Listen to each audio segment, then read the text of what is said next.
What up? It's Jimmy from odds.com. This is a clip from our big March Madness NCAA tourney South Region breakdown. To check out the entire show, hit the link at the bottom of the screen. It's available exclusively on odds.com. There we go, Max. We move on to the final game in the South Region. This is all taking place Friday evening, 9:57 p.m. Eastern. This one is a beauty. Number 12 seed Winthrop Eagles, 23-1 on the year. First, number 5 Villanova Wildcats, 16-6. We're at Indiana Farmers Coliseum in Indianapolis, Indiana. Let's get this market up, shall we? Villanova opening up as 6.5-point favorites, and that's where it stands. No movement. This total opened up at 140. We've seen that go up 1.5 points. Winthrop lost just one game all season. January 29th to UNC Asheville, 57-55. Other than that, it was dominance. They won their 3 Big South tournament games by an average of 25.7 points. They won the final 80-53 over Campbell in a game where they shot 62.7% from the field. They have 11 players that average double-digit minutes. They're led by do-everything senior guard Chandler Vaudrin, 12.2 points, 7.2 boards, 6.9 assists. We've talked about him often here on the show. Adonis Arms, Charles Fowden, and DJ Burns Jr. also average double-digit points. They score 79.5 points per game, hit 46.1% from the field, 35.3% from three. And if you want to say that there's one flaw, they hit 68.6 from the stripe. Villanova was dealt a crushing blow when they lost senior guard Connor Gillespie to a season-ending injury 2 weeks ago. They've played 2 games without him, lost them both, 54-52 at Providence and 72-71 to Georgetown in the Big East quarterfinal. That loss does look a little better now that Georgetown ran the table all the way to the championship. Leading scorer Jeremiah Robinson Earl went for 26.6 boards in that game against Georgetown. He needs to step up. He averages 15.7 points, 8.3 boards on the season. Senior Jermaine Samuels has stepped up too, 41 points in those 2 games. Gillespie, 20.7 boards, 4 assists against Georgetown. In that game, Jeremiah Robinson Earl went for 26, Jermaine Samuels went for 20. The other 3 starters scored 6 points between them. Max, how much trouble are Villanova in? Do they get bounced first round by Winthrop? I think that Villanova definitely should be on upset alert, but by the fact that this line hasn't moved, definitely gives me the impression that Villanova may be a little more game than we're giving them credit for.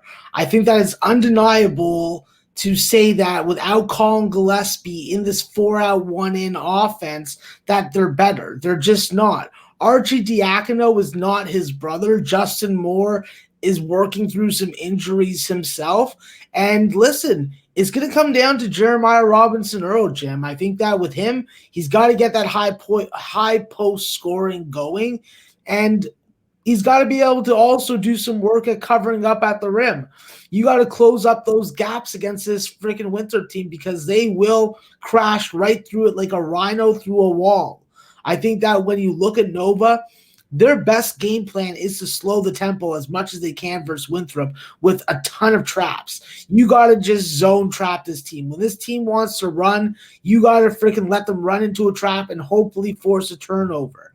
I think that with Winthrop, they're going to definitely have a problem matching up with Jeremiah Robinson Earl. Obviously, DJ Burns is going to get the first go at him, but I think that that's going to be a bad matchup for him. With Jeremiah Robinson Earl, he's going to need a 25-10 type game. He's got to limit his own turnovers. He's got to stay out of foul trouble. And you know what? With his face-up offense, you know, it can be pretty dominant. He can score in the low post with his back to the bucket also. But if he isn't commanding the ball and he isn't utilizing all that space that Jay Wright plans and gives him in that offense, then they just are going to be flawed. They're not going to be able to take care of business.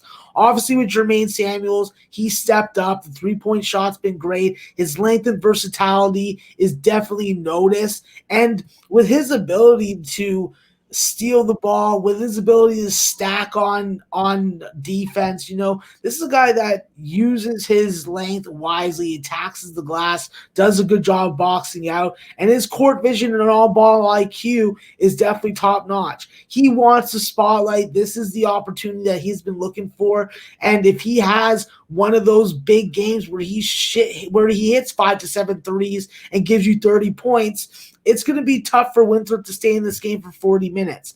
I think that Winthrop, when you look at them, they're a first half team. They're very dominant in the first half. I think that when we've seen them lined as an underdog, I believe that they've covered all 3 times that they've been a dog. I think they won all 3 also. I have to double check the game log. But from an offensive perspective, even though against Big South competition, Winthrop is better, makes more field goals, hits more threes, makes more free throws, even though they do have a poor percentage. They're a volume free throw shooting team with the amount that they get to the rim.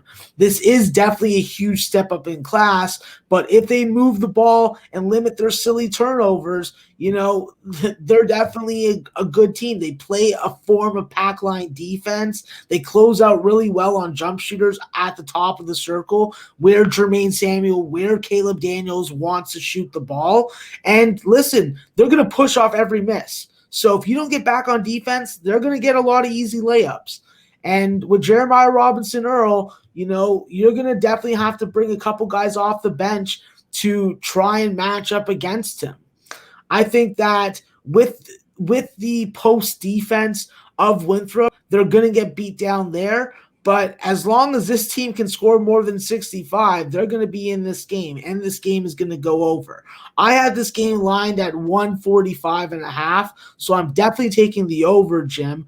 And I'm going to be looking at Winthrop in the first half. I think that they can go into the half with a first half lead if they make shots and don't go 3 for 20 from 3, if they make their free throws, if they get around 65 to 70 field goal attempts, and they play a super fast pace. We saw them slow it down in conference. Well, now it's time to speed it up because you're going up against a skilled, better coached team than you are. And you really haven't had that for a couple months.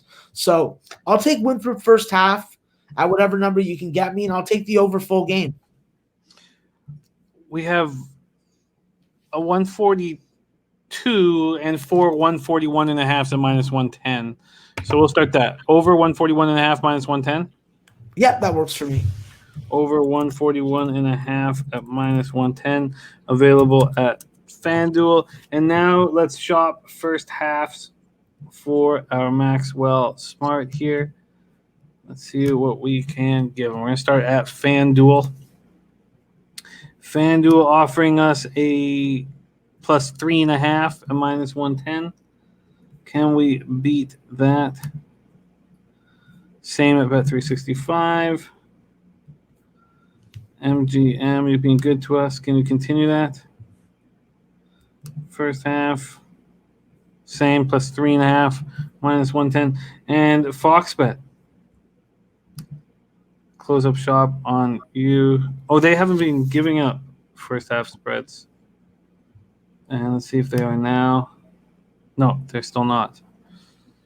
Okay, Max, plus 3.5, minus 110. Yeah, that works for me, Jim. Winthrop, first half, plus 3.5, minus 110, available at FanDuel. What an interesting card here in the South.